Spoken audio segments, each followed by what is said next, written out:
Hey there, everybody. Matthew Kessie. I'm a practical mystic, and I've been leading myself and others into the natural world for my entire life. And I've come up with 6 steps that are safe and reliable that work with every person that I lead into the wilderness of their own lives.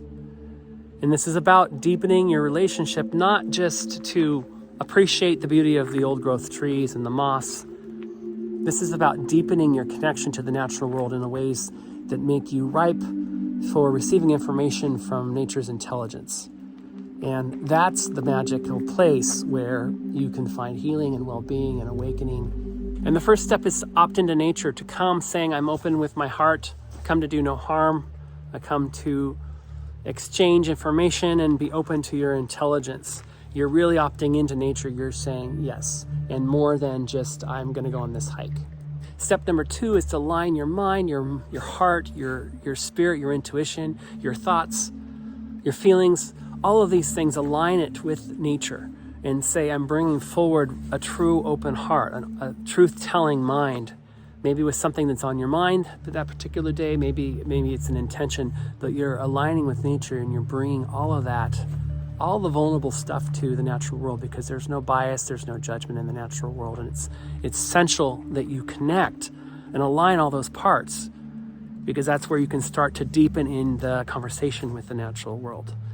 The third step is to keep present.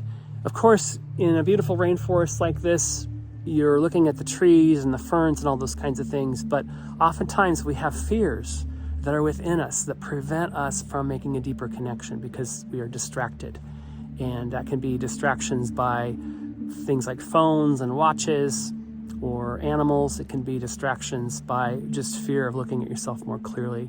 So it's important to be mindful of those fears and to keep present so that you're there for all the goodness of the natural world and all the ways that nature can provide guidance and information. The 4th step is super important. It's to go at nature's pace, which is also your natural pace. When you think of your natural pace, think of your heartbeat. You might have a beat every second. That is slower than this. So make it a point to go at nature's pace, which is your natural pace. And many people think that that pace is a lot faster than it is because of all the rush of daily life. And that's what causes a lot of problems in daily life, of stress and anxiety, because we move too fast. And so when you go into nature and you're deepening your nature connection, be really in tune to your natural pace. And accept that and practice and learn how to go at your natural pace. You might be walking in the forest, but your natural pace is slower within your internal workings of your mind and your spirit and your heart. Because if you imagine these old growth trees are your wise ancestors and they have information for you, they have guidance for how you can overcome a challenge in your life, would you want to go by them really quickly? Or do you want to consult them and spend enough time with them to really get the information that's helpful in what you need in your daily life? Step 5 is my favorite step, because once you've slowed down, you've said yes to nature, you're aligning your mind, your heart, your intuition. That's the rich time that you can pay attention and tune into nature's symbols in ways that can really be helpful for you. It can provide information for awakening. It might give you an idea, something that you want to create, maybe a business idea. Or you could just feel this warm sense of being held by the natural world, or just a sense of wellness that comes from really opting into nature and being present to all of these symbols. And the 6th and final step is reflecting and integrating the experience into your daily life.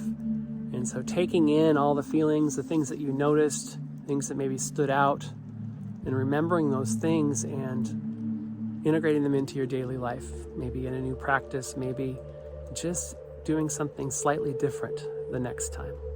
Keep practicing these steps every time you go into nature, and you'll be well on your way to all the transformative things that you can achieve by a deeper nature connection with healing and wellness and awakening. Thank you for watching, and I'll see you again sometime soon.